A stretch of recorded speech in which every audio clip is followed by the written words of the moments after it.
Now, depending on how you read it, the Bible seems to indicate that it's wrong to want things. But is it always wrong? And at what point do your personal desires actually become a violation of God's law? That's today on Authentic.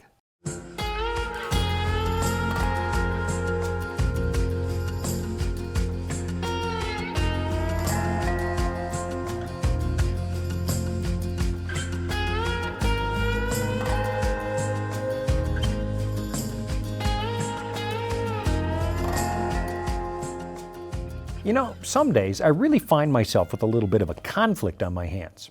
On the one hand, as a child of the Cold War, I'm a big fan of the freedom we enjoy in most Western societies. But then on the other hand, I cringe when I see just how materialistic we've gotten. And if I'm really honest, I'd have to admit, well, I'm doing it too. Last time we met, when we talked about the 8th commandment, the one that prohibits stealing, we kind of did this deep dive into the now prevalent notion that people exist for the sake of the state, and that you and I are just cogs in a machine, means to an end. That idea has been around since the days of ancient pharaohs and emperors, people who were often deified because they were thought to actually embody the state. And you find this idea that the state owns you in the writings of ancient Greek philosophers as well, people like Plato, who tried to paint a picture of the ideal human society in his now famous Republic. But you know, it was really Jean-Jacques Rousseau who kind of entrenched the idea that the state somehow owns you during the Enlightenment period. And when we looked at him the first time, you might remember that I mentioned, well, I'm a big fan of free market economies. Why? Well, it's not because I think they're perfect or that they don't have some serious shortcomings. And I really don't believe that free markets can give us a utopia.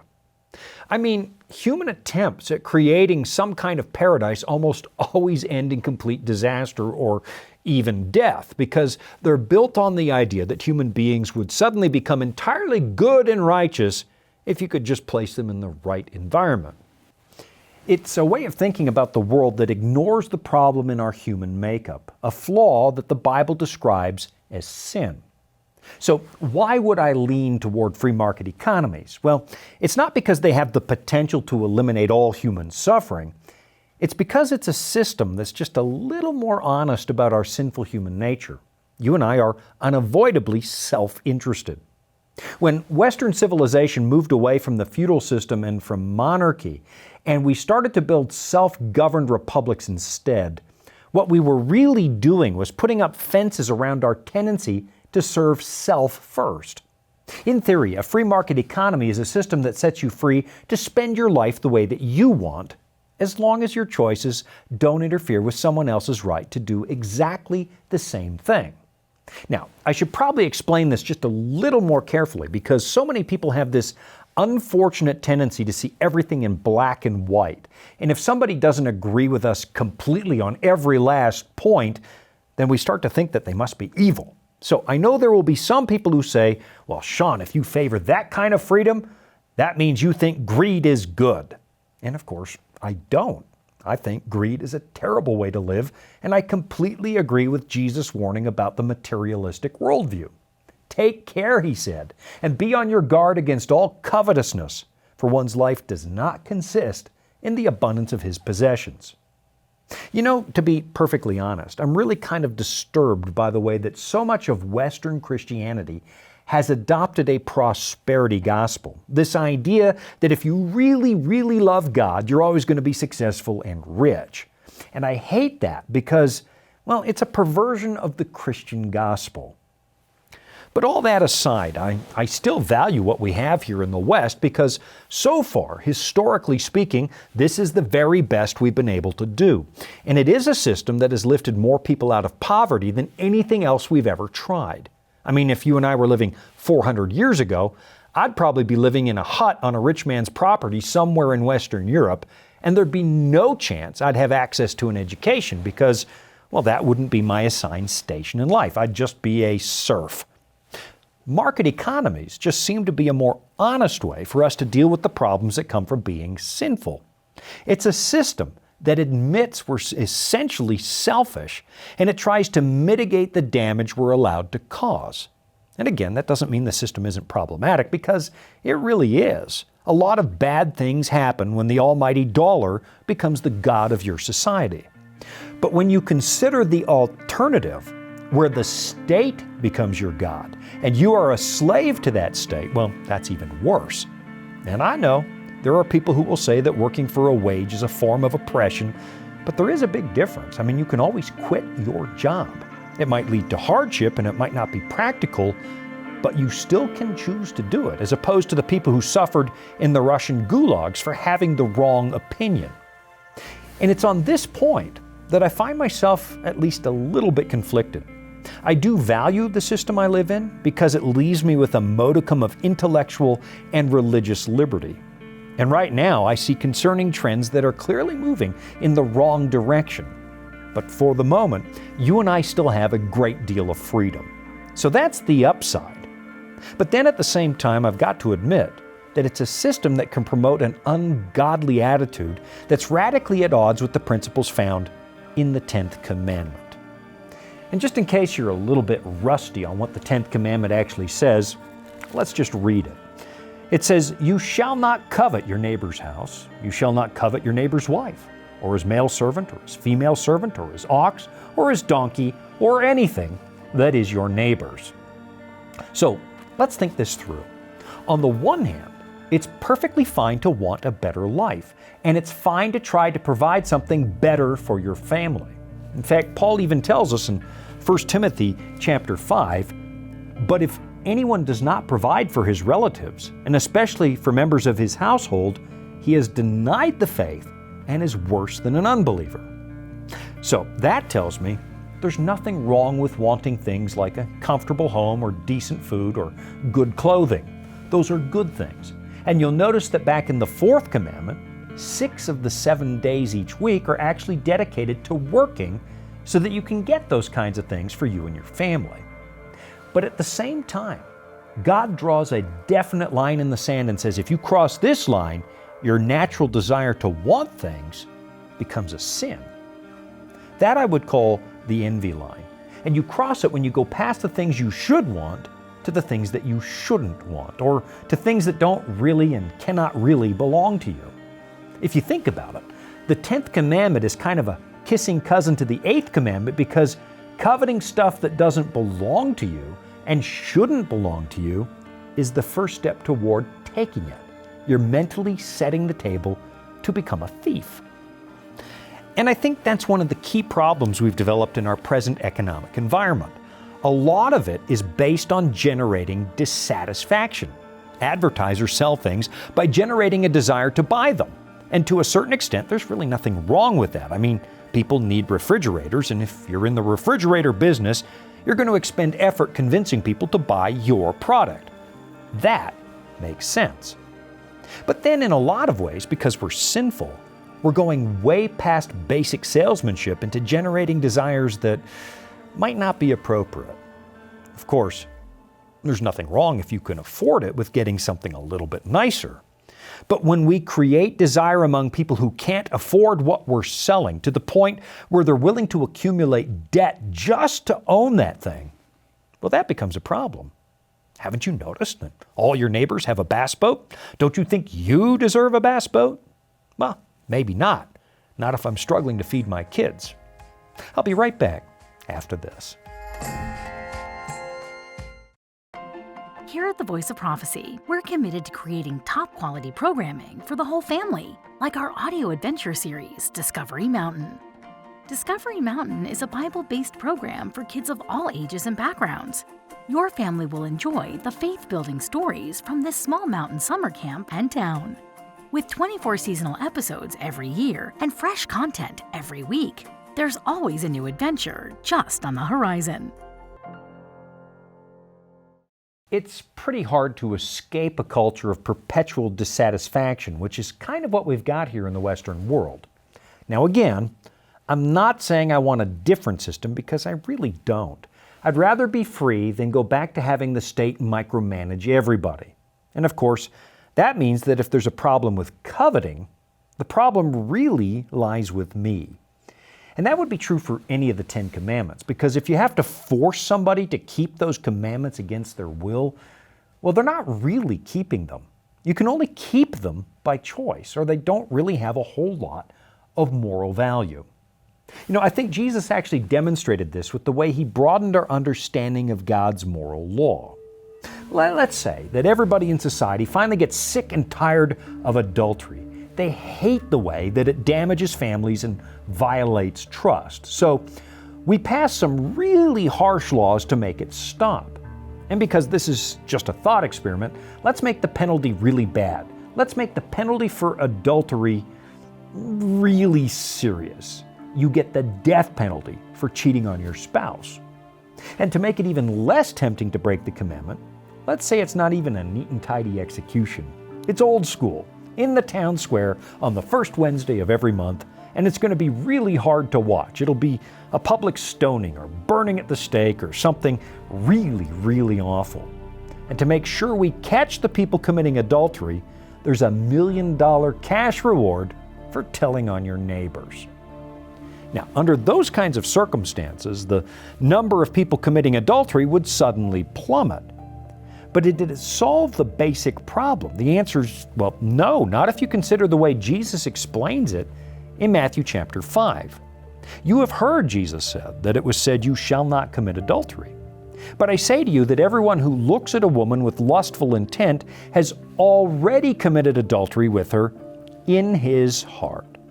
So banning the practice of adultery doesn't really solve the problem, because at the core of the matter is your sinful human heart. It's really an issue of intent. Keeping God's commandments begins here in the heart. And of course, so would breaking them. You might be able to stop people from acting out their desires, but it's impossible to keep people from thinking about them. It's one thing to keep yourself from committing a sin, but it's really quite another thing to grow to hate that sin. And so, as much as some people might think it's a good idea, forcing obedience to God's law doesn't really solve the problem, any more than adjusting society can fix it. Tinkering with the state is not going to correct what's ultimately wrong with human beings. Whether you hope to change the state because you want some kind of a theocracy or just because you want a big, powerful, secular state. You cannot change sinful hearts just by changing the laws of the land. The solution has to start with you. We're not living in the perfect kingdom of Christ. Not yet. And you and I have to try and navigate this broken planet in a way that puts a smile on God's face. As Jesus prayed, "I do not ask that you take them out of the world, but that you keep them from the evil one." I've got to tell you, it's a huge relief to know that Christ actually lived in this place. He understands what you're up against, and He actually experienced real temptation out in the desert. And by the end of that episode, Jesus tells us, "Look, I've got your back." It's a little bit like that popular religious commercial that says that Jesus, quote, "gets us." You don't have to be alone when it comes to the matter of keeping God's commandments. Remember what Paul tells us in 1 Corinthians chapter 10. He writes, "No temptation has overtaken you that is not common to man. God is faithful, and He will not let you be tempted beyond your ability. But with the temptation, He will also provide the way of escape that you may be able to endure it." But how in the world does that work? How do you stop coveting? I struggle with this one as much as you do, and in some cases maybe even more. I've been a Mopar guy as long as I can remember, and when I see somebody driving one of those brand new Challengers, there is a part of me that says, well, how is that fair? Why don't I have that? Or when I see somebody with a really nice sailboat and they've retired before the age of 60, man, I wish I could have that. I want that too. And again, at one level, there's really nothing wrong with wanting a good life. But the minute you cross the line into envy, when you find yourself resenting the people who have what you want, the minute you start to daydream about unethical shortcuts to get what you want out of this world, well, then you're moving into territory that God clearly forbids. Why? Because when you live in a broken world with a broken heart, there's never going to be an end to the stuff you want. You're never going to find happiness. Remember, Jesus taught us how to find real contentment. He said, "For the Gentiles seek after all these things, and your heavenly Father knows that you need them all. But seek first the kingdom of God and His righteousness, and all these things will be added to you." You know, in this case, Jesus is actually talking about necessities, things like food, clothing, and shelter. Even then, God says seek Him first. Find your identity in who He is, and leave behind all that anxiety. Real happiness, real contentment is never found in possessions, and that becomes doubly true when we're talking about stuff you don't actually need. You know what it's like. You want something, you get it, and for about 4.5 days you experience a real sense of satisfaction. But then you start to notice what's wrong with that new possession, or you notice that owning it hasn't actually changed who you are, and it hasn't helped you with your biggest character defects. That's because you were not originally wired to find satisfaction in stuff. Let me show you something that Paul wrote, and I'm guessing you've heard this before because right now a lot of those prosperity preachers are openly abusing this text for personal gain. I mean, have you ever heard a preacher read this verse as a way to make you think that your number one goal in life should be getting rich? Paul writes, "I can do all things through Christ who strengthens me." Well, there you have it. Some preachers will tell you, if you want more money, you can do that through Christ who strengthens you. Want a new Corvette in your driveway? Just create a vision board, put it over your desk, and believe that you can do all things through Christ who strengthens you. There's just one problem with that. That's not at all what Paul was teaching. I mean, just ask yourself, why don't these preachers ever read the whole thing? Here's what it actually says, starting in verse 12. "I know how to be abased, and I know how to abound. Everywhere and in all things I have learned both to be full and to be hungry, both to abound and to suffer need. I can do all things through Christ who strengthens me." What's Paul talking about? Getting wealthy? No. God enables Paul to be content regardless of circumstance. In fact, Paul has learned how to be happy even when he's poor or sitting in jail. I'll be right back after this. Life can throw a lot at us. Sometimes we don't have all the answers. But that's where the Bible comes in. It's our guide to a more fulfilling life. Here at the Voice of Prophecy, we've created the Discover Bible Guides to be your guide to the Bible. They're designed to be simple, easy to use, and provide answers to many of life's toughest questions. And they're absolutely free. So jump online now, or give us a call and start your journey of discovery. Okay, maybe we should look at some of the practical things you can do to deal with the problem of coveting. The most essential problem you and I have is our fallen human nature, this tendency to put ourselves at the very center of the universe. If you constantly make life all about you, I promise that finding real contentment is pretty much going to be impossible because your ego is one of those things that you can feed and feed and feed, and it will never be full. So what would happen if you started thinking about yourself from a slightly different angle? What if instead of wanting to be the center of everything, you actually gave God that role? What if everything you are and everything you own actually belongs to Him? And what if instead of being a land baron or a wealthy owner, you thought of yourself more of a property manager, where your real job is to take care of somebody else's things? Now, if you're a property manager and you want to keep your job, you're going to have to do it in a way that keeps the boss happy. If a human employer put me in charge of an investment portfolio, what would happen if I dipped into his account to buy stuff for me? And let's say my boss is really generous too. I have a decent home, food to eat, and all my bills are getting paid. All of my basic costs and obligations are being covered. In that case, I am part of the boss's overhead. But outside of my salary, the rest of the money belongs to him. When you adopt the understanding that you're God's property manager, it gives you a much different perspective on who you are and what you're supposed to be doing with your life. For example, let's think about your house. I know you're the one paying the bills right now, but let's suppose you're really just the property manager, and you're taking care of that home for its real owner. What difference would that make in the way you conduct yourself? What if the answer to a covetous heart is to assume that we don't really own anything? And I mean absolutely nothing. Most of you are aware that many Christians practice something called tithing, where we give 10% of our income to the church. Cynical people say that the church is scamming Christians, but that's because they don't really understand what tithing is. It's not a money grab. I mean, God hardly needs my money. It's a tangible way of acknowledging that I no longer own my own life. I've surrendered it completely to God. You might think of it like a franchise fee. God sets me up in life and He takes care of me. He handles all the big problems, and all He wants in return is 10% of the profit. Now, if you've never tried this, let me tell you, it really works. And you'll never understand that until you give it a try. I can tell you for sure that my wife and I are not wealthy people, not by any stretch of the imagination. But we've been tithing for our entire married life, and somehow we've never missed a house payment, we've never missed a meal, and we've never failed to provide for our kids because we're tithing. In fact, it's really just the opposite. Somehow, and honestly, it's hard to prove this empirically, but somehow we do better because of this.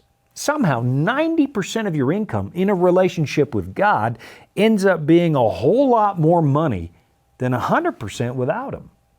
And again, I know some people have grown to think of it as a big scam by organized religion. And after watching even a little bit of religious TV, I completely understand why some people would think that way. I mean, to be really blunt, I'm sick and tired of preachers who say stuff like, "Send me a faith gift, a seed, and I guarantee that your seed will grow into 100 times as much." They're essentially promising that if you make them rich, God will make you rich. And frankly, you're not going to find that in the Bible. So honestly, I really do understand the skepticism. But I can also tell you firsthand that tithing works. It's not because God needs my money. He really, really doesn't. Tithing teaches me that I don't own anything. And again, when I leave 10% of my income with God, it reminds me that He and I are partners in my life. God pays for everything because He owns everything. He sets me up with a job and a house and groceries and clothes to wear, and all He wants is 10%. Honestly, I think I'd be crazy not to take a deal like that.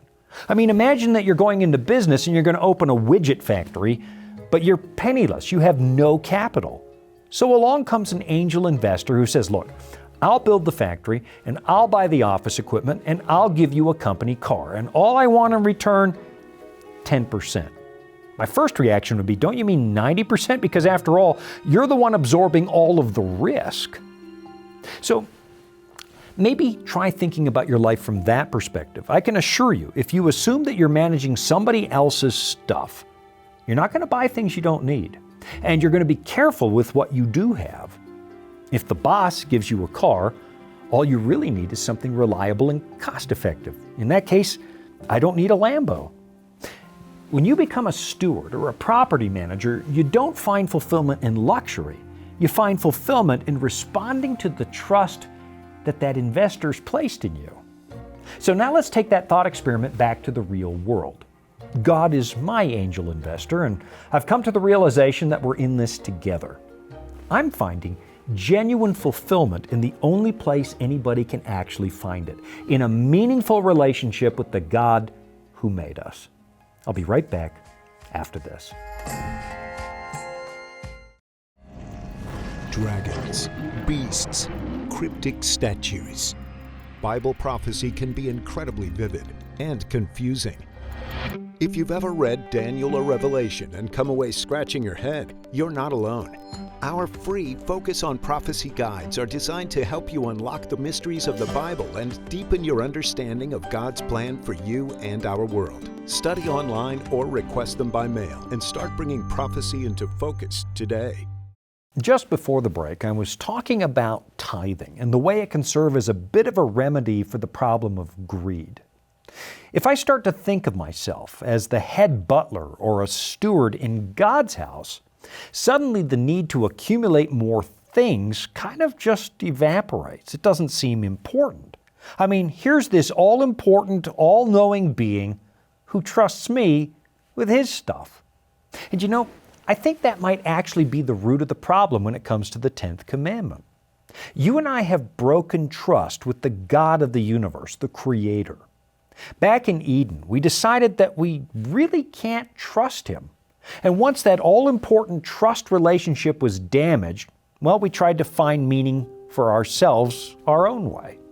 Some people started chasing power. Other people chased things like fame or influence. And some people just started accumulating stuff, hoping that somehow all those possessions would raise their stock value and make their lives seem meaningful. But pay careful attention to the political climate that we're living in right now in this moment. There's this old school resentment of the rich and the powerful that seems to be growing by the day right now, partly because politicians are feeding people's sense of envy to get them to vote for their party. And it's getting to the point where it's getting kind of worrisome because it's starting to look a little bit like the restlessness in the streets of Paris on the eve of the French Revolution. And we all know how that ended. Look, I understand. It's easy to hate the rich and the powerful. They're really kind of a natural scapegoat. But let's do another thought experiment. Put yourself in their shoes for just, say, 10 or 20 minutes. You can't really go out in public and enjoy yourself because somebody's going to take your picture and put it on social media. And trust me, it's not going to be flattering because they want to take you down a notch and put you in your place. You're going to have to live your life under a microscope. And there's always somebody out there waiting to take what you have. Famous actors might not have to worry about money, but they do have to worry that their fame won't last or that things like their good looks are going to start to fade. And when that happens, and it always does, half the world celebrates because they were quietly resenting you. Now, I'm not going to say that I've never fantasized about being fabulously wealthy because, well, who hasn't? But there's a whole new set of worries that comes with that life that I don't have to deal with right now. And I can promise you, those 1%ers, yeah, some of them are happy, but some of them really aren't. Things like money, fame, and power are not this silver bullet that produces long-term contentment. I mean, you might not think of yourself as wealthy, but compared to much of the world, you kind of are. And still, you find yourself unhappy. At the end of the day, we covet because we're dissatisfied. And we're dissatisfied because we're looking for happiness in all the wrong places. Possessions break. They wear out. Money comes and goes. Fame never ever lasts. But a partnership with God? Tell me how that's going to leave you empty. It doesn't mean there'll be no more stress. It doesn't mean no more problems, because believe me, I know firsthand that's not actually true. But here's what I do find in the pages of this book. I find hope. And honestly, you don't have to covet hope, because God's got no limit on how much of that He's willing to give you. Thanks for joining me. I'm Shawn Boonstra, and this has been another episode of Authentic. Hey, would you help us out? Click that like button, subscribe, and then drop a comment. That by far is the easiest way to help more people watch Authentic. It takes just a few seconds, it's free, and it helps Authentic reach people who are interested. So go ahead, like, comment, and subscribe. Thanks.